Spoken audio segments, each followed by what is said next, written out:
Hello,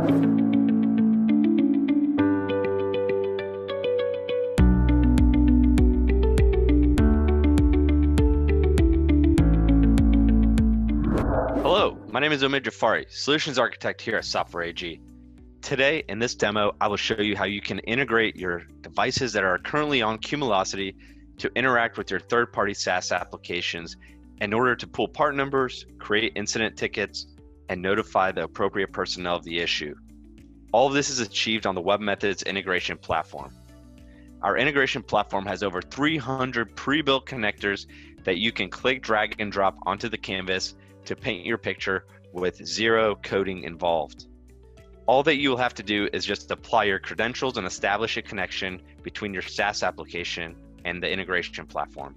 From there, we will use the mapping tool to map from one source to the other, and all with zero coding involved.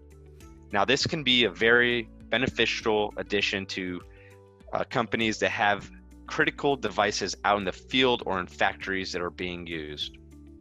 In this case, we want to be proactive instead of reactive and allow our devices to go ahead and pull part numbers, create tickets, and notify people ahead of time before the device actually goes out.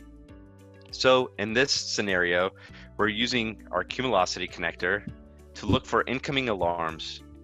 So again, you'll have to put in your credentials to establish a connection between Cumulocity and the integration platform. Then we will select the trigger. Do we want alarms, events, or measurements? In this case, I want alarms. And then you could put a specific device ID for a specific device, or you could put a star to match against all the devices on the Cumulocity platform. We then get routed to a switch statement. When we hit the switch statement, we're looking at what type of alarm was created. If it's a major alarm, we'll take case one and we'll go to Salesforce and create a task to go look up these parts, or maybe send someone to view the device, but it's not critical yet. And then it's also going to create a ticket in ServiceNow so we can manage and monitor. If it's a critical alarm, we'll go to MongoDB and then create a ticket in ServiceNow and then send notifications out via email and a Slack channel. All other alarms will be routed through a Slack channel, so then we can just monitor.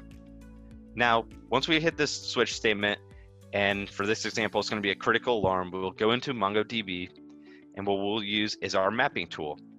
The incoming data coming in has our device ID that we will pass along to our search query. When we search and test this, we'll see that it comes back with the device, where it's located, and the part number associated. We will then pass that information to ServiceNow to create a ticket, again, establishing a connection, and then using our mapping tool to pass over the data from one source to the other. In this case, we're passing it from our MongoDB information that we pulled, the results, as well as the trigger information that was coming out. What type of alarm it is, what type of severity, all the additional information is then passed along, and then it creates this ticket in ServiceNow. We then also send an email notification as well as message a specific Slack channel so that the appropriate personnel can be notified. If anything breaks within this workflow, we have a global error handler that will message a specific personnel that, hey, there's an issue within this workflow and you need to come look at it and monitor the issue that was created originally. Now, I'm going to go ahead and test this out by creating an alarm manually.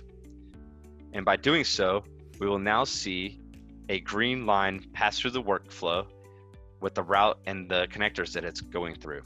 As you can see, now it's creating that ticket, it's notified everyone, and we have stopped. So now I will be receiving an email, and if I go in ServiceNow, I'll refresh this page, and we'll see that this problem was created. And if we click into here, we can see what type of device it is and what the issue was.